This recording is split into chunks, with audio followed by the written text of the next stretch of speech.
Welcome back, Red Talks. You already know what it is. Like, comment, and subscribe. If you haven't already, go and hit up the Spotify, because you know we got some exclusive episodes only on the Spotify. And today I'm joined by a special guest. Yeah, very special. Yeah, I've been seeing her talk online, and I like what she says. And I think that her podcast is going to be it's going to be crazy. So if you don't know, introduce yourself to the people, please. Hi everyone, I'm Tamsin. I'm known as Truly Talks, and that's my Instagram is London Girls Talk. Gosh, I had to remember that. Yeah, that's me. Yeah, so we're just gonna have an interesting conversation. So you know what? Let's just jump straight into it. Mm-hmm. Yeah, should a relationship be equal? It can't be equal because a man and a female are not equal. Thank you. Cool. So, why is it that this narrative is getting pushed on us nowadays that a relationship is equal? What is that about, that narrative? A relationship being equal, yeah. I think it stems from society's history of the patriarchal society and females wanting a fairer life where they don't have to rely solely on a man who could be abusive, who could be tight, who could be not looking after her and her children properly, etc., etc. Like voting, being able to vote and have a say, just being part of society, being an active member of society, being a female. So because of that, we have, in historical terms, like females have fought for their rights, fought for their say in society, fought for their positions, you know, like fair pay and all that kind of stuff. Mm. And I think that always is going to trickle down into relationships. Okay. So do you think I've answered your question? Yeah, you've answered it very well. Yeah, very, very well. Very well. I'm actually very impressed very impressed by your answer. I'm very impressed. Why are you saying it like that? Impressed. Yeah. So because nowadays you have people that say that relationships should be equal. The man and the woman should both be doing 50-50. And I think that's just diabolically wrong, because there's different roles that everybody's been given. And that's not from me being a misogynist. That's from biological makeup of a man and the biological makeup of a woman. So there's two different people in that hemisphere right there. And I like the way you looked at the camera when you said you're not a misogynist. You meant it, yeah? What do you mean? That I'm not a misogynist? Just joking. I'm just joking. Do you know what's funny? Every time a man talks about women in a certain way, the funniest comment they say is you're a misogynist. If you say anything that doesn't agree with the norm of what most women say, you're a misogynist. So another question I wanted to ask, do you believe in polyamorous relationships? Do you think they work? Me personally, I'm a believer of what works for you and do you. But make sure that what you're doing is really true to you and you're not being swayed, you're not being manipulated, you're not in a place of vulnerability that other people are taking advantage or being able to take advantage of you. But I think down to even your last question of being in a 50-50 relationship, you know, what works for one couple will not work for another couple. So I think it's about, when you look at roles of the home, where do you spend most of your time? That's going to 90% be your work or your children. So you're going to have to work it out between the two of you. What do you both do? How do you want to work? How do you want to make your money? What goals do you have for each other, for your relationship, for your finances, where you're going to live, that kind of stuff. So when you put all of that into perspective, Jay-Z and Beyonce is not going to be the same as Rihanna and Chris Brown. I mean, she's not with him anymore. Who's she A$AP with? Rocky. Yeah, whoever he is. But yeah, so whatever works for one couple is not going to be the same. So in one couple, the man might be at home most of the time. Do you respect that if you was with 100%. a man and he was at home all the time with the children? 100%, because being at home doesn't mean you're broke. Being at home doesn't mean you're sedentary, you're just sitting there. Being at home might mean you work from home. You're making calls, you're making moves, you're networking in other ways. The way of the world now, like, say our children, for example, the jobs that they might be doing in 10, 15 years' time, they might not even exist today. It's true. So, you know, the way the technological like advancements. Yeah, so because of all of that, you are able now to work at home. If a man's just being a bum and just at home, no, I'm not going to respect that. All right, so say but if a man is at home, running the home, picking up, dropping off, play dates, activities, like doing the traditional woman thing, I can still respect that because you're upkeeping the family. So it's like within your home, if you're playing your role within your home to ensure that your family is growing and moving in the direction that you as a couple want it to go, I can respect you because you're playing a part. As long as you're playing your part, you're playing a part. But so you would you respect a man if he was making less money than you and you was making more money than him? Yeah. Why? Because who earns what doesn't matter. Because when you get to the crux of it, if I earn 60 grand a year and you earn 30 grand a year, that's 90 grand a year we've got into the house. Not really, because depending on what he does with his money, because there's some men that go out and gamble all their money. Well, then that depends on the relationship then, doesn't it? That's a different conversation. But so if you was making more money than your man, do you think, and all right, because if you make more money, does that technically mean that you're going to be paying for more things? I'll be paying for more expensive things. Okay. But it doesn't mean that he's not going to be contributing. It doesn't mean that he's not valuable in our relationship. I think that's what it comes down to because I had this conversation recently with on my podcast, which is our first episode, so you'll see it. Unfiltered podcast. That's right. Unfiltered UK. Go and check it out. And so on that podcast, I'm the only female, and all of them are there's 4 guys. So a couple of them agreed that it doesn't really matter who earns what. But then there was a couple of others that were like, no, I want to be earning more than my partner because of an ego thing. I don't want her to be in a position to tell me to come out and all of that kind of stuff. But my personal belief is we all have a part to play to get us to where we want to go. That's a fact. And if you're playing your part and this is what we've agreed and this is what we're doing, then cool. I think there are situations like when you hear women saying, oh no, he can't be working in, I don't know, he can't be a manager of Tesco's or Waitrose or something because, you know, it's not the seen to be respectable job. The thing is, women respect men that are respected by other men. Yeah. So where that narrative of you've got to be earning this, you've got to be buying me that, you've got to be taking me there. I think there is an element of truth with some of that for some females, but I think it's more about where does this man stand in society? Is he a dickhead? That's what it comes down to.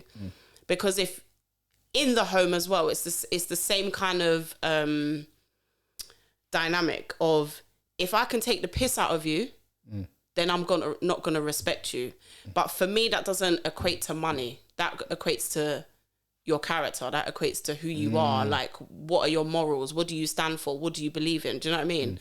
And money can come into that for some people, but for me personally, no.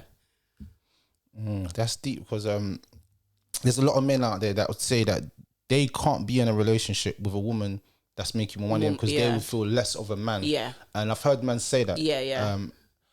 Me personally, I think that a man should be earning more than his woman. And the reason being is because there is, in society in general, it's not to say she's not making money, that's still good, but I'm saying he should always make more money because there might be a time where she has children for him and she can't doing that same thing that she's doing before. Now, if we're relying solely on your income and that's not enough, then there's a pressure on the family. And that's a pressure on me, and which leads to a pressure on us and leads to a breakup of the household. So financially, a man should always be in a situation where he's always trying to make money to take care of his family. Regardless what position, I don't care what job you do. I think women need to stop judging men on what they do and just be happy that he's bringing home clean money. Because I think some women, they get gassed up by this dirty money. I think I even heard one girl talking about it this morning. I woke up, some dumb girl said, I only do a trappers. And I'm like, you're an idiot. Well, you're an idiot. You're an idiot. And the reason why you're an idiot is because that dirty money comes with a lifestyle, and that lifestyle comes with crime, and that crime pressure. Comes with pressure, and it comes with prison and probably death. So if you want a man to die, if you really love a man and you're putting him in a situation where he could potentially die for a Birkin bag or a Gucci scarf, or go to prison for 20 years, she ain't gonna be there when you come out. So the legit man is the winner. That is, I'm putting that narrative out there, and I'm gonna keep putting that narrative. The working man is the winner. You know, anyone can go out and sell drugs and stab someone and do this and do that. But tell me how many people can wake up every day and go to their job, even if they don't like it, and make money because they said, I need to feed my family. That's the real man. And I only respect that guy personally. So I don't really, I see that women shouldn't, me personally, I think that if my woman was making more money than me, I'd feel less of a man. I would feel less of a person, and I'd feel that would motivate me to want to make more money. Does it make sense? I would want to hustle harder. Where do you think that comes from, though? That comes from just, I don't know. I'd say alpha vibes. I don't know. I don't have a clue. I just couldn't have a woman that is making more money than me. I couldn't do it. If you make 60 bags, I'm telling you, I'm doing something to make 2 jobs to make that same amount of money or more than you, so that we can say, raw, like, yeah, that's my husband. And like, raw, he's making a lot. Because if someone's around you and they're elevated, it's only going to make you want to elevate. Why do you want to make you stay low? Yeah. Why do you want to stay low? I don't even understand that in life in general. My mum always said to me, better to be the bottom of the top than the top of the bottom. Straight. You can't. And I think if a woman's with a man and he's just comfortable in the situation, it is sometimes you got to throw out some familiarity so that he switches up, man. Because say something does happen and you get pregnant, or something happens where you've got something now, like you've got something wrong with you and you can't work, and we was relying solely on your income to do the main things. Now I'm using my money, it's not enough. Then you're saying to me, raw, what's going on, like? And you're like, oh, babes, you know, it's hard for me right now, and the pressure's hitting, so the relationship is dying now because I'm working my socks off when I should have been doing that from a long time. So if that did happen, not worry, man, we still got that, man. I still got that covered. I get you. I hear where you're coming from. I just think that, all right, yeah, kids can come into play, but then there's maternity leave, and then there's childcare options, and there's different ways around the core of what you're saying. If that, you know, if ever we was to not be able to rely on your income, then I've got to be up there. But again, that's just playing your part, isn't it? So, you know, throughout your relationship, loads of different like things are going to come your way. It might be someone gets ill. It might be you have an accident. It might be an unexpected thing comes out and you have to pay it quick, or you never know. Like, life throws all different things at you. Death of a family member, could be so many things. But you need to be able to be communicating well together and able to navigate through those challenges, because it doesn't for me, it doesn't matter who's earning more, but at the same time, it's down to that couple and their foundation. Because if you're building a relationship on sand, of course you're going to sink. But if you're building it on love, trust, respect, I got you, you got me, and that's really the core of your relationship, it shouldn't matter. But I get where you're coming from. I respect a man that thinks the way that you think, because it shows that your priorities are your family. Do you get what I mean? Yeah. Do you think that people place emphasis on relationships or marriages nowadays? Because as you get to a certain level of, as you get older, like I said, you become more stable. You want things to be more stable around you. So people think of buying houses, buying cars, doing a lot of things together. But then if you see really doing everything together but not being married, is that, do people value relationships or marriage nowadays as they get older? I think a lot of people now I think as a whole, as a people, as a culture, the standing of where marriage was is not at the top of the hierarchy right now. Do you know what I mean? I think it's fallen below. And I think that's a mix and blend of all the different cultures that we have in London. We all influencing each other. That's one thing. I also think that there is a culture, especially in the Caribbean community, that you're more likely to have a child and then stay together because you've had a child, and then you know what I mean. And then in other cultures, it is marriage before anything else, like over everything else. And I think where we're all influencing each other with our different beliefs, the idea of marriage is not, it's not where it was. It isn't where it was. And I think people do favor relationships. The thing when it gets to the crux of things, when you start like applying for mortgages and other financial responsibilities, where the legality comes into things, it is sometimes better to be married. And then in other cases, it is sometimes better to not be married. So it just depends on what your goals are, what you want to do, what you want to achieve. But I think there's so many more people now that have got babies, that are throwing up baby showers and having big celebrations without actually a marriage and without that. It's a legal commitment. Do you think that it's not talked about enough and people are not focusing on it enough? It's just something that people just say and people don't actually care about anymore. I think as well, when you got to look at the breakdown of a 2.4 kind of style of family, like where there are a lot of broken families, people are looking at that and thinking, what's the point of getting married? So unfortunately, because of our traumas, because of the things that we've seen from our parents and our grandparents and their, I don't want to say failings, but where their breakdowns in relationships, where that's happened, people are like, what's the point? Or now, say like in London, you got to spend at least 30 bags to get married now. Do you know what I mean? If you go abroad, it's the same thing. It's like you're feeding and watering and drink. People are drinking for your day. Who said there's 30 bags? Who made up this rule? Well, this is the thing. So with any kind of industry, you have people that are making money. Yeah, people that are having babies. There's clothes, there's equipment, there's baby showers, there's functions, there's this, there's that. There's opportunities for people to be making money at every milestone of life. Marriage is another one. So where the businesses have become more prevalent, you get more people doing more things to have a wedding. Now we throw in social media and proving points to other people. It's like, now I got to have the best wedding. Do you see what I mean? So it's like, it's a rolling thing. And this is where the value of marriage, so back to your last question, has kind of gone down a little bit. And the wedding has become the thing when it should be the other way around. Because when you really check relationships, does that woman actually want to be married to that man? Or does she just want the wedding? Does she want the title? Does she want the validation? Does she want... You know what? I spoke about this topic like, I think about 6 months ago. I said, a lot of girls don't want marriage. They just want a wedding. So they don't want to be married. They don't want that responsibility. They just want to have a big wedding where everybody comes out and everybody shows up. They can turn up to the max, do everything they want to do. But then after, the responsibility wise of the marriage now, you have to take care of this man through sickness and health.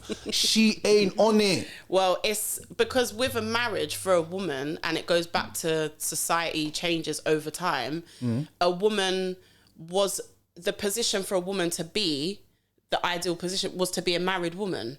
If you had babies out of wedlock, you know, you get thrown in a home, your baby gets adopted, all it, like, you got to think of history, yeah? So when you come forward to today now, marriage is still a position for a woman. A woman wants to be in that position. She wants to have that title. She wants to have that validation.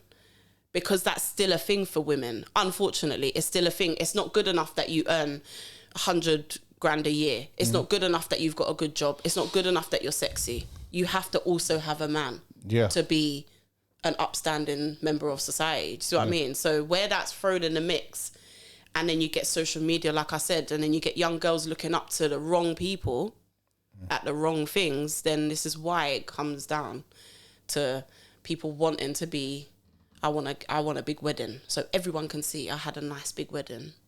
But you know what's deep about that? My mother and my father, yeah, I never forget this. My mom's like, your dad bought me this little dibby ring when we first got married. We had a little small wedding, yeah, because obviously I think they was trying to like get papers and all that sorted, yeah.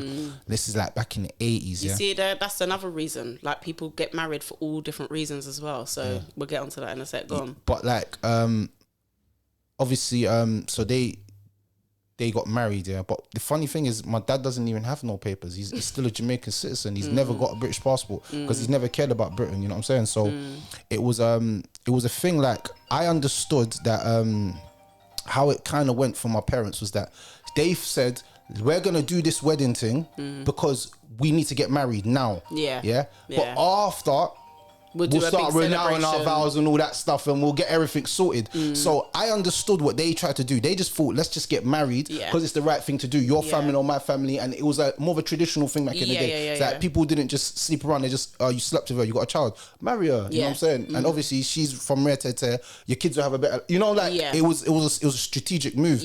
Nowadays it's not strategic enough for people. People are just not getting married for no reason. This is it. So where the foundation of we've got to stick together, we've got to survive, we've got to do things in a certain way to be, you know, good citizens, get our papers, make sure we're earning money, blah, blah, blah. And like I said, for some situations, it's better to be married, and some it's better to be not married. for financial reasons as well. So like you said, that was a strategic move for them, but it's not always for everyone else. And I think now love marriages, there's way more emphasis now on love marriages than there was back in the day when it was Love marriages. arranged What's love or marriages? strategic, or you're choosing to be married because you love that person, Yeah. or you've fallen for them. Yeah. Whereas before it might have been we've had kids, or it might have been our parents introduced us and there needs to be something else going on. So I mean, Chill, there's a seats. So you're saying now that people are getting married for love, not for the sake of financial gain. Do you think that? I think historically love marriages was less than what it is today. When you look at like the Asian community, for example, they arrange their marriages between their families and I rate the that, elders though. in there. I I rate love that. I rate that. There's certain elements of different Not cultures forcing, that I love. but I mean arranging. Yeah. I rate that because I don't think it's. who's it? I don't think it's My a very brethren in bad Kenya idea. right now, he got arranged marriage and he Is was so it? happy. He said, I got married to the girl of my dreams. It's like from young, they've been telling him, this This is girl from what- this family, she might be your wife. Oh, Not that wow, she's gonna be okay. your wife, but she, if you want, we know the families. Right. We can get married. But he got married like I think yesterday. Oh, And I holiday, I must say, raw. He's like, my family arranged it for me. I didn't even do anything. But he said, this is the happiest day of my life. So it doesn't, we always hear the horror stories of it. We never hear the good side of it. Like, It's true. He's happy. It's true. He's over I've the got moon. a few Asian friends, and they like 3 of them have had an arranged marriage. Their marriages are successful. They're happy. They're stable. They know where they stand. There's no ifs, buts, maybes. What if what's he thinking? All of that bullshit. There's just, it is what it is. So I respect that because I think a lot of people, they try to downplay that, how that works. Because families, I feel like with relationships, a relationship lasts longer if there's family involved. That's what I 100% believe. I think that's accountability. I think relationships last longer when you both are accountable. No, but to there's always outside. going to be one person not accountable, and we all know that women have a history of not being taking themselves to account. That's actually a fact. If I'm lying, then please, I'm flying. If I'm lying, I'm flying right now. If I'm lying, I'm flying. said, if I'm lying, I'm 100%. flying. Women don't. This is another topic I want to talk about. Do women take accountability for their actions in a relationship? Let me give you the reason why. There's a lot of relationships that break up. Yeah, the woman will say, "Oh, he done this, he done that." All right, cool. Let's say for argument's sake, he's done all this stuff. Was you a contributor to anything that he's done? Or there's no responsibility on your behalf on everything that happened in the relationship? Is it just the man's fault? And this is where we need to get to accountability. Women will say, I can't believe he's done this to me. Think about all the steps, everything that's been building Before up. that. You know what I'm saying? You ain't been washing his clothes properly. I've been on to that. Not washing man's clothes properly. Yeah. It's not washing man's clothes properly. Yeah. And then on top of not washing his clothes. Wait, what? Yeah. So women not washing man's clothes. I was interviewing someone that was sitting right where you was, and I said my brethren's in a bad situation because his woman's not washing his clothes. And he's like, oh, I need more context. What more context do you need? Wait, is that If not- Shells? Yeah, I'm saying if you're in a relationship with a man and he's gone out to work, how can his clothes not be washed? I'm just so confused. But wait, what if she's working? What do you mean? herself? What if she's working My as mum, well? alright, let me tell you Superwoman. You want to hear what Superwoman Brethren. is? Let me tell you Superwoman. My mum, alright, go on. alright, cool. My mum woke up 3 o'clock in the morning. That's yeah? nice for her. Yeah.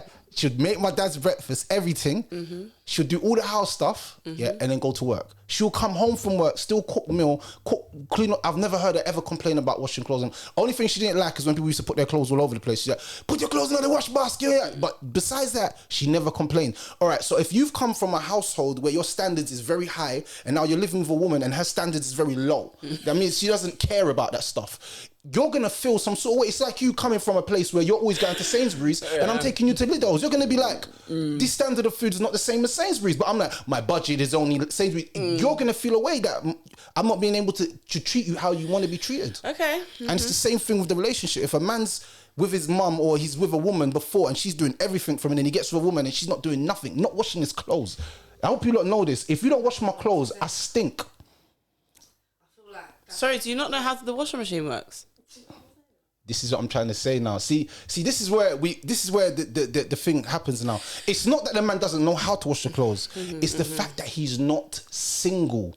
Understand this. He is not single. I'm listening. So why should he have to wash his clothes if he's not single? If you want clean clothes, wash the fucking clothes. See? But why not? Wash clothes, but if you need something and I'm busy, I wash the fucking clothes, man. See? See, this is what I'm saying. All right, can I just ask you a question? Yeah. Go on. So you both work the same amount of hours. Yeah. Yeah. You both bring Who's looking money. after the kids? This is all I want to know. You bring money home. Yeah. All right, say the kids are 8, 9, and 10.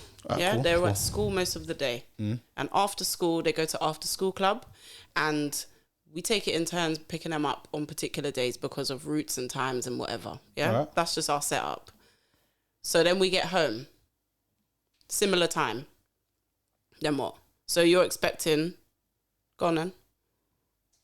It's not expecting. It's a standard. This is what I'm trying to say. What am I? It's nothing to do with expecting. It should be a standard thing. Let me tell you another standard thing. The thing that I think that should be eliminated course. in all relationships. Every single one of my clothes. Of course. Why not? The thing that I think should be eliminated in relationships is the word should. Because when you have expectations that are personal to you, yeah. So you gave an example for it to say, my mum did this, and that. Yeah. Yeah. That's great for you. That's great for your mum and your dad and you lot's family setup. Yeah. But we're now in 2021. See, now you're trying. No. Let me just. No, I ain't finished. Let me finish. Okay. Let me land. Yeah. Okay. So we're in. Okay, let's take the year out of it. Now you're in your relationship with your woman, yeah, and she's come from her childhood, whatever that might look like. It's never going to be identical to yours, even if she comes from the same part of Jamaica. And her parents are the same age as yours. Her upbringing is still not going to be identical to yours, right or wrong? Yes, that's Right. correct. So when you then decide between the two of you two individual people, not your parents' child, you as an individual man and her as an individual woman, you then have to create, which is what I was saying earlier, your own expectations of each other, your own rules for your own relationship. Because what worked in the 80s when we was growing up, the setup, life, technology, money, finances, laws, all of these things, they've all changed. So what does that mean? The woman changes. That means that every single person as individuals, we all have changed. You're not your dad. Are you your dad? Brethren, please. Are you your dad? I'm the best version. I'm the better version of him. He's a bad version. I'm the better version. I'm the best version he could ever be. I'm the best version. Okay. I'm like the robot that came out and is the best child. But what I'm saying is that's not even the debate what we're talking about right now. I'm saying as a woman, why would you come home before your man? Or even if you're both working, doesn't matter. I'm saying, how can you not pattern your day to the point where you can't wash your man's clothes? I'm so confused. All right, not even wash his clothes. What about cook his dinner? I know men that are suffering right now. They was all big and hench, yeah? Guy in gym, I've seen them now, they're all skinny. I say, what my brother? Man. I'm saying, what's going on? He's like, yeah, man. And I'm looking at him thinking, I swear you got into a new relationship recently. I swear the guy's been living at your house. Why you got so skinny? So I asked the real questions. I'm a real one. I asked the real question. I said, what? Is she cooking? I said, what? Can we go to your house, innit? Because your missus probably cooks. He's like, oh, she don't cook, bro. I buy takeaway every day. From the moment he said that to me, I knew his relationship was done out here. How are you telling me you're buying takeaway every day, bro? And you're still skinny? That means you're probably eating at like 12 o'clock in the night. This is the life that he's living. I personally do like cooking, yeah? So there's days when I don't want to cook. There's days when I will order takeaway or I'll do something more simple. But I do like cooking. And I'm the type of person, I do like looking after people that's around me. But that's not in everyone's nature, which is why I brought up where you've come from is very important. Yes, I'm with you. So I'm with you. If you've come from Mars and I've come from Earth, like of course we're not going to be in the same page. Yeah, it's fine. Of course. But what you're talking about is an expectation of the female role. Which is why I gave you the example to say, okay, we've both come in at the same time. Yeah. What are you going to be doing whilst I'm cooking and washing your clothes? Exactly. Playing PlayStation 5. With your foot cock up. Scratching your ass. Foot lock off like this. PlayStation 5. And what about the kids? Obviously, all right, cool. So this is where a relationship, a kid should be taken care of by the father and the parent, both parents. Yeah, I'm with that both parent thing. Trust me. But if she's cooking and she's taking care of all the household, then he should be helping the kids. He should be doing stuff with the kids. It's just a standard. Depending on what time he finishes work and comes home from. I don't know. No. Using the example I gave, we're both home at the same time. I'm in the kitchen. I'm handling You should be the taking dinner. care of the kids. You should be taking care of the kids. You should be spending time with the kids. Every man should spend quality time with his kids. Don't just think the woman spends all the time with the kids. All right. What about, and then on the Wednesday, on the 27th, your kids say, "Oh, Daddy, can you do what Mummy does? Because we want to play with Mummy today." Are you gonna say no? Cook? Do you mean cook? Yeah, so like on the way, the kids. Man, a bad boy chef. I don't know about other man, but I'm a bad boy chef. I'm cooking the baddest food. If I cook, you're even gonna want to cook again. You're never gonna eat your own food. My food's bad. I'm the man. That's the truth. But are you then gonna be like, well, no, that's Mummy's job. Mummy should be doing that.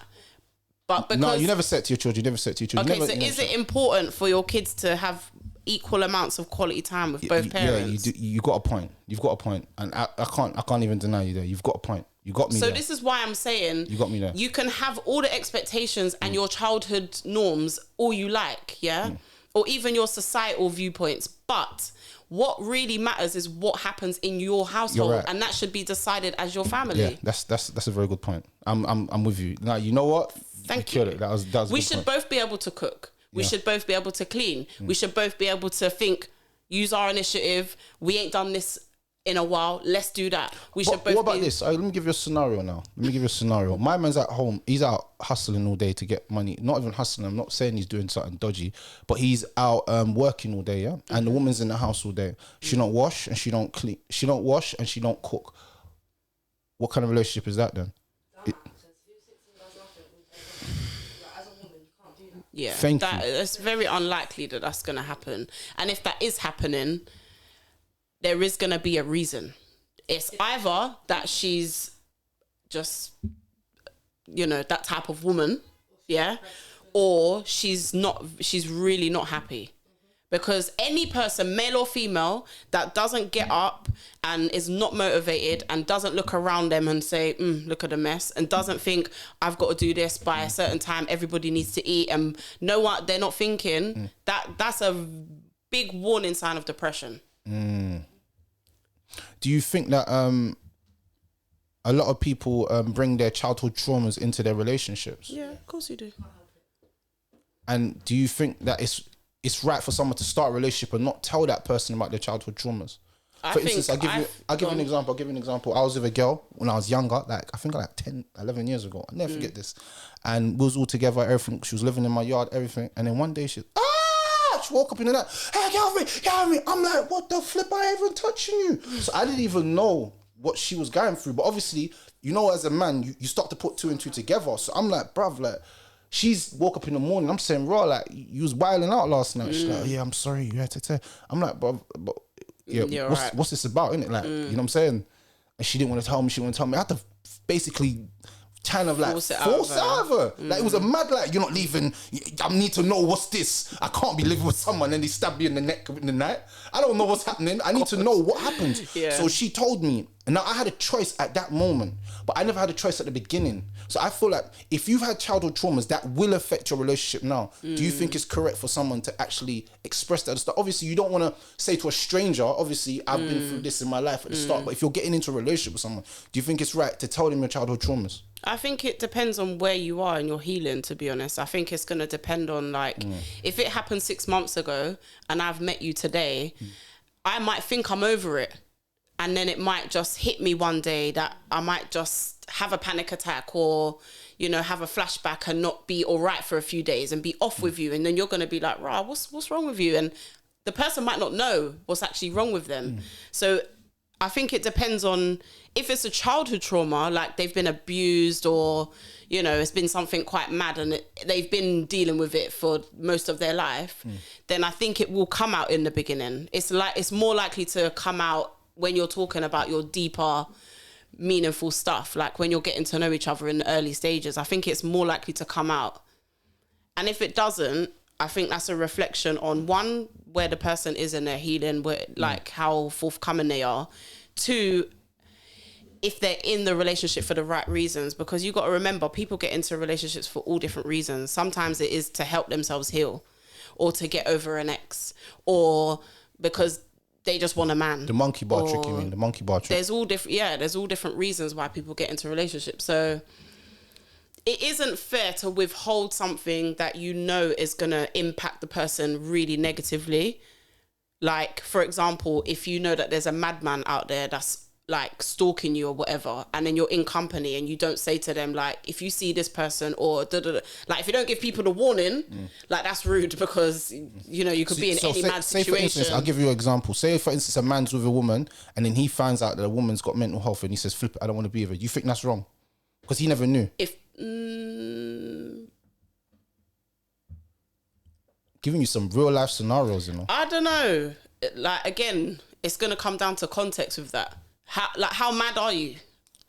How mentally unwell are you? You just saying I don't want to be with a mad girl because everybody is on a spectrum of mental health. Do you know my brethren?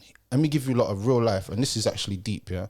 And I'm not even want to expose people's names and all that, but my brethren was with a woman, and she had severe dyslexia, meaning she couldn't read and she couldn't write. She's not academically very smart. He didn't know this. He got in a relationship with her. He was trying to do basic things like, oh, come babe, just read some books. Okay. And she was like, oh, you read. So he never really clocked it. Yeah. He had a child with this woman. And then now, this is where I'm saying, where is there a truth that we should be telling people about things that we have that will affect the other person? Because now he's saying, bro, like, I had a child with this woman and I don't want to have no more children with her because she's severe dyslexic. Maybe my children come out and say, obviously that's not always the case. Yeah. But maybe it happens because of genetics. Yeah. So, but you never told me this. So am I wrong for leaving her now for this reason? And I said, bro, I don't know. You have to go to a counselor or something. You have to go get some professional. Sometimes I don't know. It's a sticky one. I think what it comes down to when you're making a decision like that is, if I stay in this relationship, is it going to affect me that bad that I'm not going to be me anymore? I think he's accounted for it. He spent how much time with this woman, had kids with her. Obviously, she makes him happy. One thing, it took him how long to find out she's right, we're going to leave her. And if she broke her leg or she has to be in a wheelchair, like something so small. It's a big thing. That's why I said, if it's going to affect you, that can happen. of course, but if it's going to be something that's going to affect you that bad that you're not going to be you anymore, because you have to change who you are to accommodate this person in your life. Right, exactly. So that's why I say it's down to context.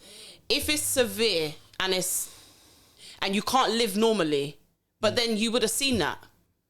Not really. How can't the man teach the kid how to read and write if the woman can't do it? Do you know what? That's a very, very good point. There's ways around, and that's a very good point. This is what I said earlier. Yeah, life and relationships is going to throw so many things your way, and it's not your. Sometimes you're going to be up and she's going to be down, or she's going to be up and he's going to be down, and that don't necessarily just mean finances. That might mean mental health, because depression is real. Like, a woman could have a baby and be depressed for 2 years. And then you're not really realizing why she's moody, or why she's this, or why she's being clingy, or why she's whatever, why she's not cleaning, or whatever. But there's always a reason why people do things. But it just comes down to, can you cope with that reason? Can you navigate with that person through that problem? If it's going to affect you to the point where the core of you is damaged, then no, you have to make a decision. But otherwise, you stick with people, man. You love people unconditionally. You know, it's deep, because I feel like you know, if people are not truthful in their relationships, then it makes sure that things don't thrive. But the thing is, people are often not true to themselves, which is why they then get into relationships and it fails, because that person is now a mirror to you. That person is showing you the true you, and you don't always like it.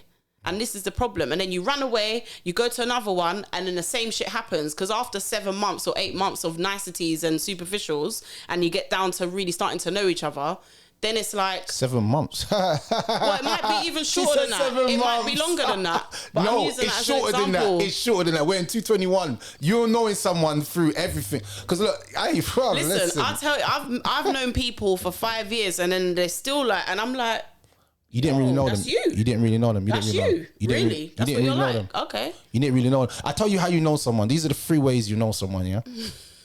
Either you lived with them, you've done business with them, or you've gone on holiday with them. These are the only ways you generally know someone. See, when I go on holiday with man, I see your real characteristics, because we're not in the same place. And not only that, but You'll see if man's generous or man's not. Because man can be generous here, seeing you once a week. But see when you're with someone for like 4 days, 5 days, you'll see if man's a real, like, if I'm eating or you eating or you just caring about yourself, like, yeah, I've got enough money to buy food for myself. Yeah. Well, brother, like, even though I got money for myself, but bro, you know, like, you always think about... we're getting cab to the place in a minute, but you don't want to put your hand in your pocket. You bought the cab and everything's on you, and you're like, bro, like, you're moving kind of so you learn that he's stingy. Then you see the way he lives and he throws his stuff down. You're like, bro, you don't even take care of your stuff. I couldn't leave my stuff at your house. This happens to everyone that goes on a holiday, You find out who people really are when you go on holiday, but also when you live with them as well. Because when you live with someone, you see them for who they really are. Forget what the world thinks of you. World could think man's a saint, but you see when you live with someone, you see how they are, like their characteristics, how they wake up in the morning. You know, some people wake up in the morning grumpy, you know, and some people wake up in the morning happy, and you're like, bruv, why are you so happy? It's like 8 o'clock in the morning. I'm just happy to be alive. Yeah, you know, some people. So you learn who someone is, and also when you do business, everyone I've done business with, I've learned. Oh my, when I mean money can change a man. I knew the nicest guy ever. I done business with him and I found he was a scumbag. Proper scumbag. He's all trying to undercut me. He said 150. I'll come. He's like, oh, I've ain't got £50 in me. Just let me on 50. I'm like, bro, wait, like, but we've agreed a price and I've given you the product. Why are you moving like this now? Then I've realized even man's giving me under money. So like, even I've said this on my Instagram, like, I'm dumb for this and I blame myself for this. So I done business with you, yeah? You've given me the money, but because I do business with everyone and I always make money, I never count money. Because I don't think that you as a person would even dream of trying to bump me because you know there's consequences to it. I'll just come to wherever you live and just mash up your place and say, Rob, you owe me money, so I'll mash up your place. I'm one of them people, I'll just be bad man like that. But I don't even think people have it in their heart to say to me, Rob, they're going to do business like that with me. So I don't count money because all the people I do business with are honest people. Man will say to me, this is how much I'm giving you, I'm not giving you no more. And it'll be a dumb price. I'll be like, brother, you're bumping me. So in hindsight, recently a man gave me money. It was meant to be 200, man gave me 180, yeah? I went home and I checked the money and I was like, well, that's 180. Then I phoned him and said, you should always count the money when people in front of you. I said, all right, cool, say nothing. I've been robbed. So what kind of I know what kind of person he is now. Not that you're transferring me the 20. Because no. Like, you know what? You see me. This is how I am, and I'll say this to everyone. You do bad business with me. Don't worry. You can keep that little money. You keep that little money, but our relationship is over. We are cutting ties, and that's to me worse for you because I'm a businessman, so I'll always do business. You're gonna need me sooner or later for something, for anything, because I'm a businessman. You know what I do. But people that burn bridges, they do that in all areas of their life. So don't ever take things and people like that personally. No. You can take that little £20. Just keep your boundary. Bye. Yeah, but just know that business relationship's over, and that's how you know somebody. Them 3 ways. I don't think you know anyone through any other way. Someone's talking to you through social media for 8 years. You think you know them. But how do you really know that, you know? I think when, like, relationship-wise, if you haven't been on holiday, for example, I think you're going to get to know someone better, one, by seeing their environment, their people, their family, their friends, who their close people are, and also the tribulations that you go through together. How does a person... What's people's relationship with money? What's people's relationship with anger? How do people deal with their problems? Are they a problem solver? Do they procrastinate? You know, like all those type of things, all the character things. When you see people through problems and under pressure, that's when you see a real person. Yeah, that's real. That's real. How do you deal with rumors? So say someone came to you and telling you rumors about your partner. How would you deal with that? It depends on who the person is, for one. I don't listen. No one can tell me nothing about my man that I wouldn't know. So, yeah. So, say someone came to you with a rumor. They're like, yeah, well, I heard this and that and that and this. And they're like, I would know by what the action they're telling me is, whether he has done that or not. I would know. Because a lot of women, they just convict their man straight away. They say, look, yeah, he's done it. He's 100% done it.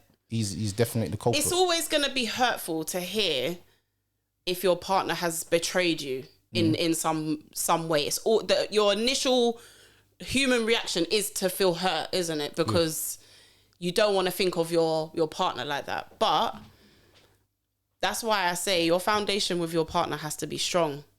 How do you build a strong foundation when everything's so weak nowadays? It's hard. It's hard. It is hard, but you have to take a risk. Like a relationship, a marriage or whatever is a risk. even being with someone, walking down the street with someone is a risk. Every day you're making a risk, or taking a risk, sorry. But at the same time, if someone came to me and said, for example, oh, I saw your man and he was whining down whoever. Yeah. I'll be like, okay, thanks for letting me know. And I'll go and have a conversation with him. And he said, Alvin, no, you Shanice's. Well, I would know that from that point on, my conversation with him, I would know. How would you know? How would you know? And you know another thing, yeah? And this is, I have to put this out. This is for both of you two, yeah? Mm-hmm. What is this thing that women say that they have this sixth sense? They know when something's going on. What is that? What is that? Female intuition. Okay, what do you think that's actually real? Of course it is. Okay, explain. Of course it is. Explain Yeah, to me. you've got to have a discernment. And the thing is, we're all born with it, but in society, we're taught to not listen to it. We're taught to lie. We're taught to be good. We're taught to do all of these things. But we're very powerful as human beings. That's a very, fact. very powerful. That's why they put fluoride in our water and our toothpaste and all these type of things to dumb us down. So, but if you are in tune with your person, with your partner, then you will know. Okay, but you know what? The danger of this now, and I say this, the danger of this is that a lot of women convict men on what they think. Make assumptions. Yeah, and his characteristics might change because nothing to do with you or him cheating, but he just might be going through his own life issues. Mm-hmm. For instance, a lot of women don't know this, yeah? When a man loses like a loved one, like a family member, like someone that was really close to him, he will change, but that change will be so slight that you won't realize it. Yeah. He will start going through his own stuff in his mind. He will be feeling sad, feeling depressed, but you won't even notice that he's going through it because his cousin's dead or his brother's dead or his uncle's in jail. And these people are people that you're proper close with. But because you don't know, your thinking is to do with a woman when really it's to do with something else. Or his manager's pressuring him saying, "Oh, I'm gonna fire you." So he's coming home. He's not telling you that he's gonna get fired. Obviously, no man wants to come home and put panic on you. So he's coming home sad, and she's thinking, "Why is he always coming home late?" And he finishes work at 6:30. There's a lot of memes like that, though, isn't it? Like when the man is facing that way and he's thinking about football, and she's sitting. The meme is like, "Oh, has he cheated on me? Who's he thinking about? Is she sexier than me?" Have you seen them pictures? Yeah, of course. Yeah. So where does the intuition? That's what you're talking about, isn't it? But where does the intuition come in now? Because you're thinking that a man's doing something when in hindsight it's another thing that he's going through.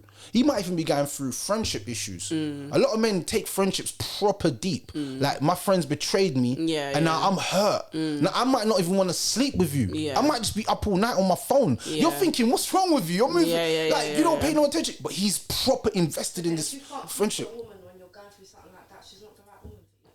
You're meant to be able to offload. It's true.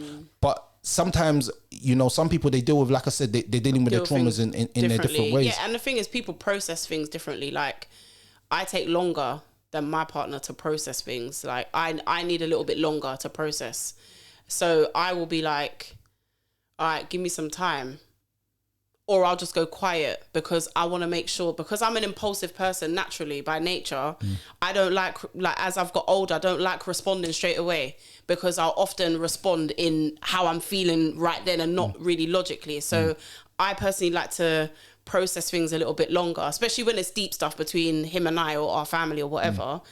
I make sure that I have to come correct when I'm talking to you. So in a situation like that, where discernment comes in is yourself first, because if you're not in tune with who you are, your flaws, your strengths, your weaknesses and all that, then you're going to fuck up anyway, because you're constantly going to be on the back foot repairing rather than thinking and doing things like properly.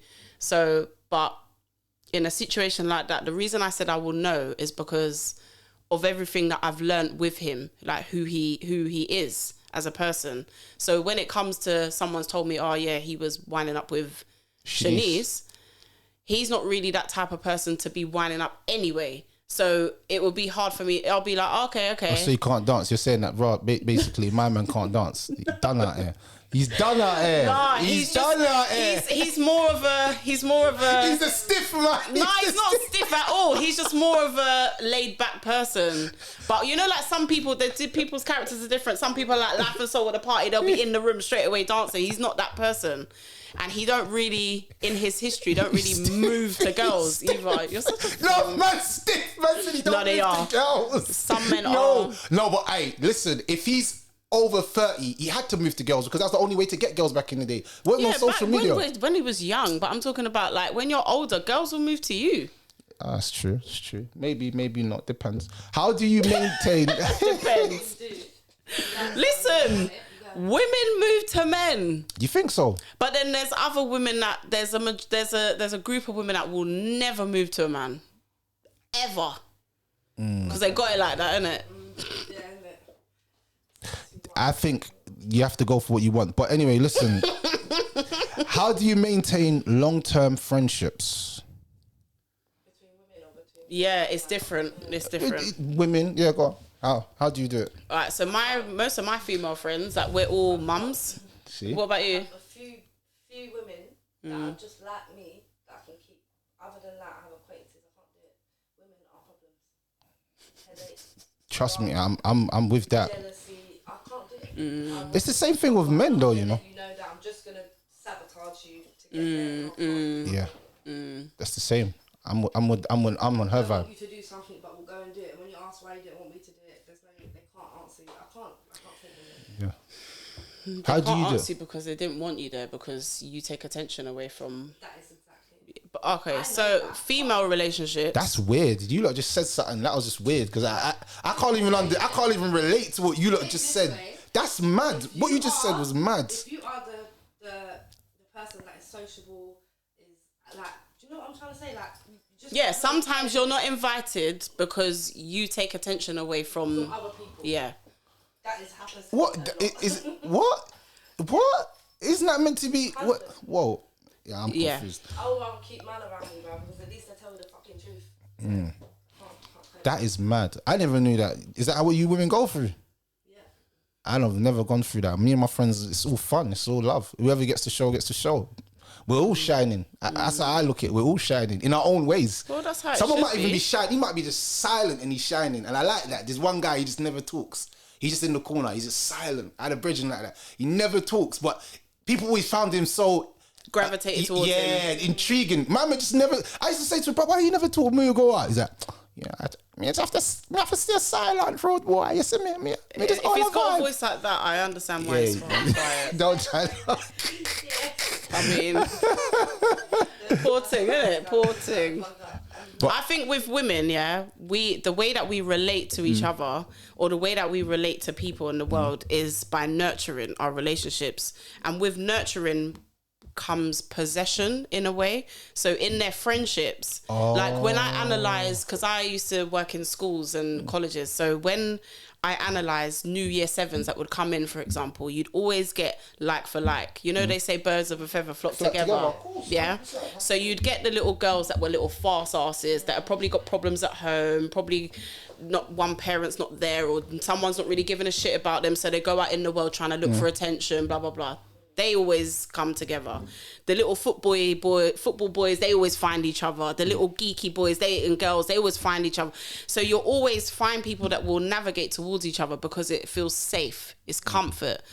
And females nurture their relationships. So like in the home, you might be looking after the kids, you're looking after the home, you're looking after your man. It's the same thing in your female friendship. You're looking after. So when you're looking after something, that's an investment you're making. Yeah. When you make an investment, you want a return. And that's why women are passionate and that's why they get jealous and that's why they get entangled in the bullshit things. That as well as being the personality that they ain't got. Well, yeah, jealousy will come based on what they find validating for themselves. So if they find attention validating and you get more attention than them, they're going to be jealous on you. So, but if they get validated by being needed or being the one that's got money or being the one with the big bum or being, you know what I mean? Depending on where their validation lies, that's how they're going to navigate their relationships. That's all it comes down to. Deep. You lot. That's deep. It is. My relationships with males is very different to my relationships with females. 100%. To males straight away about my problems. Women, I will fall back and tell you nothing. Do you know what that is? I think men, we look at relationships from a male's perspective, everything. So we will listen to your pain, and we won't even to us. It's just like won't we're even listening touch to the sides. Yeah, it wouldn't even. But women, they're listening to your thing maybe with some ulterior motives. I don't know, man. I'm just listening because I think women listen to relate and to, oh yeah, me too. And yeah, oh yeah, I do, yeah, oh I get you, yeah. They wanna Necessary to open up the picture and try and and navigate. But I think your question was, how do I maintain my friendship, my good, my girls. I don't speak to them every day. That's the best way. Because they're busy with their life. I'm busy with mine. We make an effort to catch up. We make an effort for the kids to play with each other or meet up or whatever. But I might not see my good friends 5 times a year because we're busy. But then I've got acquaintances and people that I work with that will be around all the time. But they're not my people like that. But then I've got one friend who I chat to more regularly than others because we're more on the same page about different things in life than others. We click differently. That's good, man. That's good. Who's had the most positive influence on you? Ooh, that's a good question. Just in general, who's had just a very positive impact on you? myself through everything. No one who's not for me. I can watch, but watching people and being inspired doesn't influence anything that I do with my life at all. Nothing. I mean, it gives you ideas. You can pick up yourself and be like, oh yeah, this person did this, so I'm gonna go and try this. It doesn't mean anything. For me, I am my own biggest supporter. I get myself through everything. Can I say something though about having that mindset? And it's not a bad thing necessarily, but having that mindset normally comes from being let down. 100. Yeah. So because of that, you're not as trusting. You know what? You know what? I'm never gonna lie. I'm kind of with her. You know, that's my mindset in certain things. People have let me down so many times in my life, that I've got to the point where I've learned how to not be disappointed by not having no expectations. Bro, if you're going to give me money or not give me money, I don't care. I'm going to go get that money and I'm going to do what I need to do to better myself. Everything. That's the way I've thought about everything. I'm in a place now where I'm trying to unlearn some of that mindset because it's a fine line between being independent and a go-getter and fuck everybody else, I'm going to get it myself, to then when somebody does come in your life that is consistent, that can love you the way that you expect and not let you down, it can be difficult to then trust and open up that wall and drop that guard. But do you know what you're meant to do at that moment there? I'll tell you what you're meant to do at that moment. You're meant to let someone in as far as your boundaries go. Because just remember something, you let someone in too much, everyone's going to let you down in some sort of way. I think people forget that. In relationships, this is the thing. You're going to get let down. They're not going to be perfect. No and one. Neither are you. No, exactly. and you're not perfect either. And we have to look in the mirror sometimes and say, you know what? I'm kind of mashed up, you know. My brethren, I said to him, and I'll say this to him again and again. I said, bro, he's cussing his missus. I'm saying, bro, you've got the best missus ever. He's like, how do you know? I'm saying, bro, she's putting up with you. She's putting up with you. Brother, I know you from childhood, bro. You're the hardest person to deal with. So for your woman to be with you for 8 years, 9 years, brother, she's the best woman ever. Stay with that woman. And you marry her, brother. Marry her. He's like, why should I marry her? I'm like, brother, marry that woman. Because if she can put up with you, brother, us as man then, we don't even like putting up with you sometimes. And it's, so how does your woman do it? You see what I'm saying? So she's living with you, bro. So, bro, you've just got to say you've got the best woman in the world because she stayed with you, bro. Through all your shit. She's staying with me. Wow, she's testing me out. I'm like, brother, stay in a relationship. I'm not one of them guys that told my brethren all dumb stuff like, my brethren came once, he's like, yeah, it's gonna get big. I'm like, bruv, stop all that talk, man. And you know, I don't push that talk onto my brethren. I push relationships and getting married and being a family man because I rather see you as a family. Because I've seen what it does when you give them the wrong advice, go get any gal. But the government don't want us to have families. No, so they don't. Let's stay in a family because that's where strength is. Yes. That's where the strength of the whole black community comes from. Precisely. And that's what comes from children growing up in loved households. That's how you keep your That's the cure to knife crime. Children, exactly. That's the cure to knife crime. What you just said is the cure to knife crime. Growing up in a household where mummy and daddy is both in love, not perfect. It's not just mummy and daddy. It's Mr. Johnson and so at 29 and them not next door and the one at the red door and they're my all, friend but I'm next saying door. we're all a family. We're all a family, so we all know each other. So I don't want to hurt you because my mum and dad know you and we're kind of close. I can't even think of doing things like that. I can barely even rob. I can't even steal from your house. Do you remember when like your auntie or your mum's friend will come and tell you about yourself in the street when you're acting a fool? Yeah. Like I remember being on Goldot Road in Bush and my mum's friend was like, Tamsin. I was like, you know, you're like, oh, hi. And you're like trying to, I was like, shit. And then obviously my mum, she's told my mum cussed me. I can't even remember what I was doing. Some strippiness. I was probably out too late or something. What are you doing here? Why you, who they? Who's that boy? Who's and I'm like, oh, mate, allow me. But that's how children should be raised. That's how, I miss that. I miss that about life. I miss that, you know, that one knows that one and that one knows that. And it is a mix up sometimes, but the benefits outweigh the negatives of a bit of drama and someone talking about you for 2 weeks or whatever. I think that the key to all of that comes down to one thing, and one thing only, is that the stabilization of the household is the cure to knife crime. That's what I generally believe. And I feel like if you break down the household and make the kid grow up with no love, whether it's on the male side or the female side, because I think a lot of times knife crime is pushed onto the boys, but we're not seeing that girls have an influence on this. And I was talking about this in my last episode, and I don't know if you want to have an input into it. I was going to ask you this question personally, but I'll ask you now, because I'm going to still ask you this. Do you think that some women are enablers of young boys' knife crimes? I was thinking as you were talking about it, I'm not going to answer your question directly, yeah? I'm going to go around the houses a little bit because that's what I like to do. But anyway, so I think follow the money. Always, when you look at a problem, look backwards. What's led to where we are now?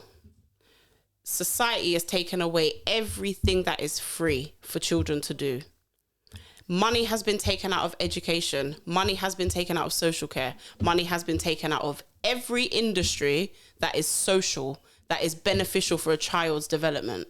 So when that has happened, you've also given a system of benefits for the family to not be together. A woman can be on her own without a man, and she can survive whether she's working part-time or not working at all, because there's a welfare system. And that system has allowed the breakdown of the black family.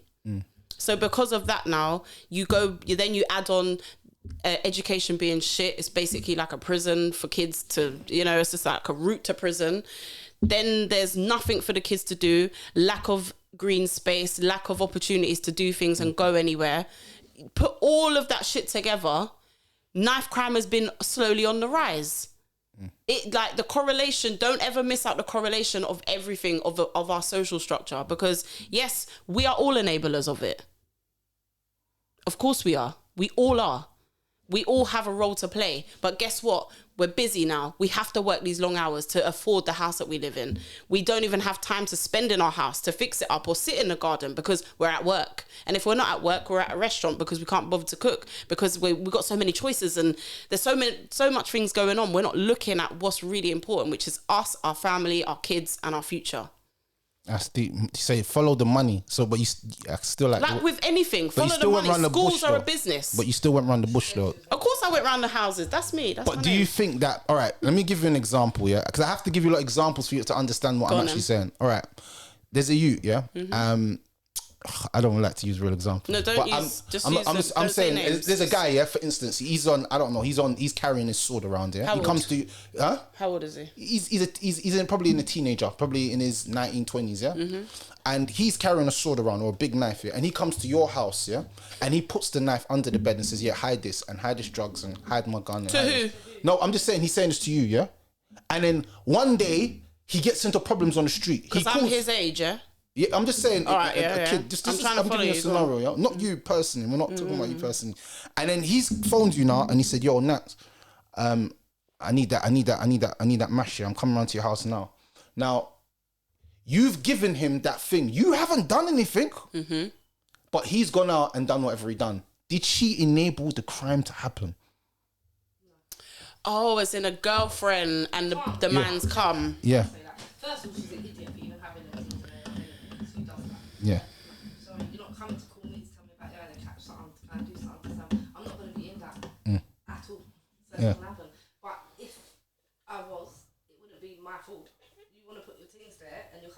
select them. I didn't hand you the gun and say, go and shoot that person over there. It's not what to do. But it's isn't it the same as what we used to say when we used to say, it's not us doing the killing with the guns, because I can't bring a gun into this country. We're all part There's of somebody who's bringing the guns in and giving it to the youths in the hood.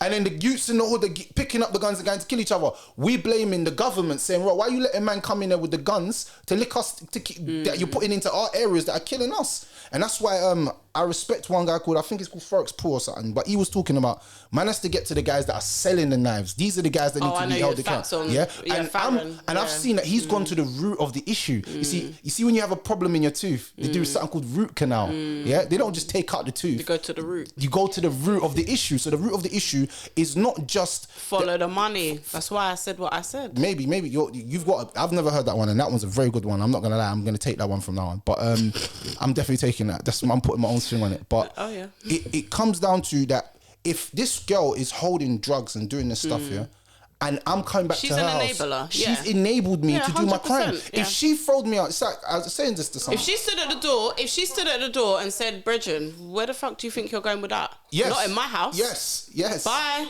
Yeah. He will find somewhere else to put it, but at least then I haven't been enabled him to continue his stuff. No, but that's not saying. Yeah. She ain't to blame. She ain't to blame for the crime he committed. No, she's not to blame. But she has She's enabled You to do that. Yeah. No. She's enabled him to continue, because he didn't just, he's walking down the street, stab. Like, it's a plan. It's been premeditated. I've got to put this somewhere, because at 12 o'clock tomorrow, I'm gonna run up on him. But until 12 o'clock tomorrow, I don't have nowhere to put it. So let me go to dickhead over there, number 2, the one I fuck on a Thursday and a Friday. Mad. That's true. But what you said exactly, she's that is a dickhead. Because everything's not coming in my yard, as I said in the beginning. But all right, let me show you another way. Show you another way. And this is personal. So basically, we used to go raving, yeah? I don't go raving anymore, but we used to go raving. And boom, when man used to go raving, certain man would have certain things and say to the gal, "Look, put this in your bag." You know what I'm saying? That's no respect at all. But I'm saying this now. When something's popping off in the thing, where's man going to? Man's going to the girl, say, "Bro, let me get that thing out your bag." Exactly. But me and him, we're the ones who committed the crime. She's not nothing to do with it. She's walking out of her. Thank you very much. Yeah. And this is what I'm trying to say now. I think that this topic is not getting talked about, and there's no one talking about our girls doing these things, and why are you not stopping boys from doing it? And someone said to me, these girls are set up chicks, but do you know how much girls will do that? It'll be like, some girls are doing it for money. Yeah, I'm here with this guy, and then the whole thing goes off. Yeah, so I don't run with chicks. Yeah. That's called honey trap. Too many different people to be running with these set up chicks. So, That's called the honey trap. We call it the honey trap. Don't get caught in the honey trap, man. I remember writing a comment on one of your honey trap conversations, and there's different types of girls that do these things. Yeah, I've just called them all dickheads, but they're not dickheads. All of them. Some of them are doing it for money, because they're just doing it for money. Some of them are doing it because they believe that that's their man. When we all know in society that's not your man, but she believes that that's her man. She's in love. She's bamboozled by the dick or the whatever he's given her. And then there's other girls that are in that lifestyle themselves. They're like a man. They're on the road. They're doing them type of things themselves anyway. So they don't see a problem with that, because that's their norm. That's their demographic of people. Yeah. That's still a problem for a woman, even if you're hustling. You can't do that. Yeah. If you're a woman and you're hustling, you got to be on stuff. You know, I know. But I think there's different types of females that do things. And the comment I made on your thing was when you were talking about I can't even remember myself. Yeah, no, it was to do with honey trapping, but it was like the girls are setting the guys up and da da da da. But really, what I was saying in my comment was, sometimes the woman is being manipulated and she's being groomed to do that. Okay. There's a lot of young girls that are being groomed. Yeah. That's your man. I'm your man. I'm older than you. Blah blah blah. She's generally speaking a vulnerable girl, whether that be comes from a rough home, she's grown up in care, or she's on her own now, or she's not the sharpest tool in the box, or whatever, but she's generally a vulnerable girl. A man ain't gonna go up to no strong woman like myself and say to me, "Oh, hold that." You're gonna go to the girl that can't see it. You see what I mean?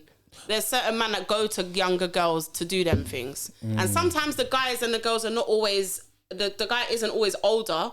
They might be on the same age level, but they might know that, yeah, I'm going to go to her because she will do it for me. Just like a kid in a classroom. They know what teacher they can't fuck with, and they know what teacher they can run rings around and make cry. Do you see what I mean? We all know who we can go to for certain things. But I think if you're dating a trapper though, but if you are dating someone who's a trapper, it comes with a lifestyle. And I think I always say this to people, and I think a lot of people don't actually understand this. You're dating a trapper, it's gonna come with cheating, sexual transmitted diseases, all that kind of shit, because it's the lifestyle that he's living. He has to wear designer clothes. He has to drive a BMW or a Mercedes. It's part of the lifestyle, or an Audi. You're never gonna see a man that sells flipping keys or coat in a flipping Volvo, and if he is, there's a reason for it. You know what I'm saying? It's the smart man. Yeah. Yeah. They're driving a Qashqai. Bruv, and they're in the game. When they're driving home, they're driving through gates. To their yard. But majority of them, man want to be flashy, because that's what the trap style life comes with. You got that money that they're showing you in the videos. Yeah. Fun, You know what I'm saying? Diamond grills, all of that. So that's their re-up money. But you see, so you've got a lifestyle that comes with trapping. So if a woman's with a trapper, there's going to be things that happen in that relationship. Does that make sense? So you can't be you're not naive. oblivious. You're You not can't be naive. oblivious You can't to be it naive all. to what's going to happen. Yeah. So if he does come home one day with a bag and he's like, oh, can you leave my bag in this corner? You don't know what's in the bag. How do you know what's in the bag? Are you ever going to check the bag? 9 out of 10 women don't even check man's stuff because they're scared that they might find something mad in there. So you're not going to check his stuff. And if you did check it and you saw it, you're going to be like, oh my gosh, what's this? You're not going to know what to do. You're not going to want to even put your fingerprints on it. Some people are like, oh, women watch all these murder programs, so you don't think you're smart about all this murder stuff. Oh, I'm not going to leave no fingerprints. Listen, this is where half of these boys get their ideas from, the fucking movies. So don't ever get it twisted. These kids are not that smart. They're just doing anything. But what I'm saying is, I think that we need to have this discussion more with young girls to let them know that stop enabling these young boys and telling them that what they're doing is right. Yeah. You know what I'm saying? Why are you rolling with your shank? Like, Yeah. why are you influencing me to roll with a knife? You're 9 times more likely to use a weapon when you've got it. Because I always was taught by my mum, and this is what my mum taught me. She said, son, I think she saw me picking up a kitchen knife when I was going outside. I don't know what I was doing when I was young. She said, son, don't ever take a weapon outside if you're not ready to use it. Them words stuck with me to this day. So I knew if I'm taking something out, I'm better be on something. You better be on it. Yeah, because that's why little kids are running with knives in their hand, because they don't know what they're doing. But what I'm saying is, I'm not promoting that, by the way, just everyone on. I'm not promoting on this. I'm just saying in general that the young girls need to be held accountable to a certain extent about helping the young boys to stop doing this, because the influence couldn't just be all the young boys. Yeah. It's a collective. Yeah, yeah. It has to be a collective. Do you understand what I mean? Okay. Do you think that what does it mean to you to be black? That's a good question. This came up as well before. Ask me this question. I'm kind of shocked. That's my cue. What does it mean to be black? Fucking hell. Why'd you have to ask me a question like this? All right, cool. What does it mean to be black to you? Oh, this is such a big question to ask. All right, let me get to the first thing. Do you identify as black? Yeah. Okay, so what does it mean to you to be black? In Britain,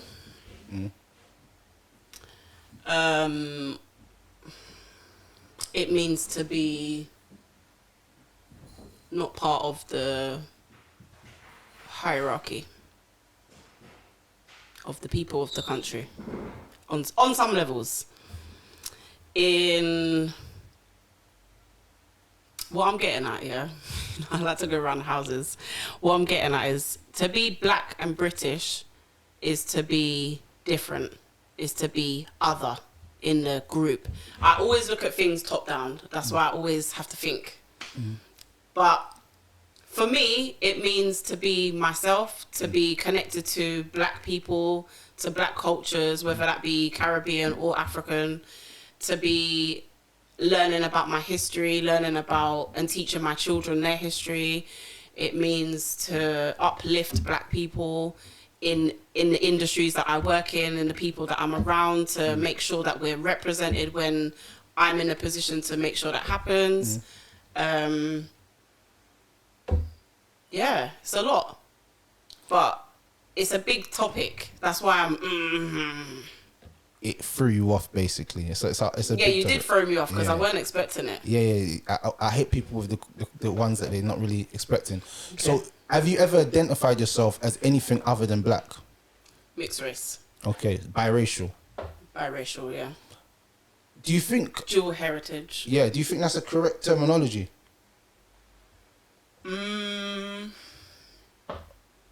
It's the options of terminologies that we have. If I try and create something else, then I'm just making work for myself. But right now, so for example, I've got black family and I've got white family. In my white family, I'm not white, and in my black family, I'm not fully black. Yeah, that's apparent. But in the world, in Britain, I'm not a white woman. I'm a black woman. Yeah. In any workplace I've ever been to, so in the schools that I worked in, I even had the manager I had the audacity to say to me, you know, you can deal with the black children because you're good with them. Yeah. Don't even ask me what piece of cussing I gave him afterwards. But yeah, so I know that white Britain, the collective of white people in Britain, see me as a black person. They can see me as, you know, I might have a little bit of light skin privilege. I've got curly hair. My nose is pretty straight. My skin is light, but I'm black. Like I'm. Yeah. It's crazy because a lot of people I would identify you as black. I don't identify you as anything else.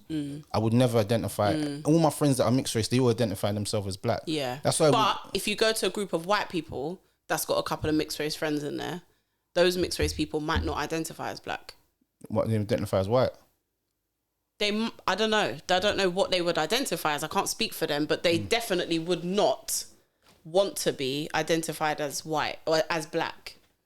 It depends on where you are in the country. Like if you're in Somerset, then you know you stand out like a sore thumb. Yeah, like I took because my older children's auntie lives down there, and it's very white, and she's Ugandan, so they're black and they stand out like a sort. We took them to, you know, like a flip out, like, you know, them trampoline places for kids. We took them to one of them down there, and as soon as we got there, like before we've even gone through the entrance part, we're in the reception holding area where they give you the socks and all that. My son was like, Mum. We're like, what? Well, there's no black people down here. There's no Asian people down here. There's no, like, it's just white people down here. Like, I don't know if I want to go in.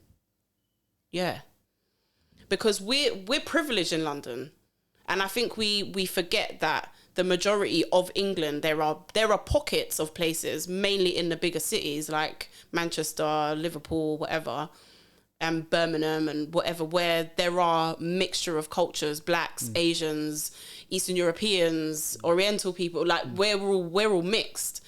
And when we walk down the street, you can see a man from Bosnia. Do you know what I mean? You can see a man from Afghanistan, and we don't bat an eyelid to it. But when I was in Somerset, it was very, very like, whoa, we're the black people here. So, if you're in a place and you're a mixed race person, say like your mum is white, your dad ain't around, and you're in a white area and you've grown up, because a friend of a friend's daughter is having this problem at the moment. She doesn't live too far from me, and where she lives is a very white area. The schools are white, everything. And she's mixed race, and her hair is not curly like mine, it's afro. It's long, but it's afro. And she looks black. She's darker than me, and she doesn't feel comfortable at school. She's having a lot of problems. She's straightening her hair. You know, she's trying to fit in, because through your teenagers, that stage of development of your mind, your psyche and everything, your parents are no longer your God. It's your peers who are the most influential on who you are and who you become, and what is right and what's wrong and what you want to follow. Because ultimately, we're social creatures. We need to fit in to feel safe. We need to feel part of something, a community, a group, or whatever. That's why you have churches and all these type of things. But if you're not fitting in to who your demographic of people are around you, you're going to feel like an outsider. I don't feel like an outsider in London, but when I was in Somerset, I felt like an outsider. Do you know what I mean? Your blackness actually stood out for you, basically. Yeah, my blackness stood out wild. Like, my black girlfriends, they make jokes and say, oh, Tamsin, you're so white. Because there's little things that I do that are not Caribbean or they're not African. But, like, because I've grown up with my white mum. But my white mum has always... This is British values, though. Would you say it's white or British? Yeah, more British. You let the dog Then lick I'd your say, face? the hell, fuck it, bro. Alright, cool. So then it's British. It's British. When you let the dog lick your face, that's when you've gone. Yeah, that's far, nastiness. yeah. I won't even have a dog in my house. Although I really want a dog, but I don't want them in my house. Licking your face. Bridget, no. Yeah, that's mad. That one there, crazy. So, but yeah, Tamsin, plug everyone in with what you're doing, man. I love what you're doing, man. Tell everyone what you're doing. So I'm on the Baby Mums podcast occasionally with Chelsea, who you've had on the show before. That's on YouTube. I think every week or every other week. I've just started another podcast with a group of guys that I go to the gym with, and we started having deep conversations like after the gym. So we was like, yeah, let's do it, because I wanted to start another show. So yeah, we're doing that.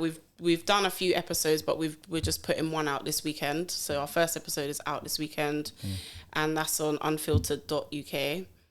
Yeah, my background is in psychology and teaching and that kind of stuff, but I specialize now. I moved away from that when I became pregnant with my youngest son. And I started my own lash and brow business, and I've just started training in that as well. So running my own thing. I want to be home. I want to be more free to do my own thing and build up my finances in another way outside of the world of work. Yeah. And entrepreneurial. Schools was kind of grinding me down a little bit, like being in that environment where you want to make a difference and you really care about the kids. And But the system won't let you. The system is so... It was affecting me mentally. So I was like, you know what? Let me go and do what I need to do. So, yeah, that's why I moved across. But, yeah, you can find me on London Girls Talk on Instagram and Eden Eyes Lash and Brow. That's my business page. No problem. So, yeah.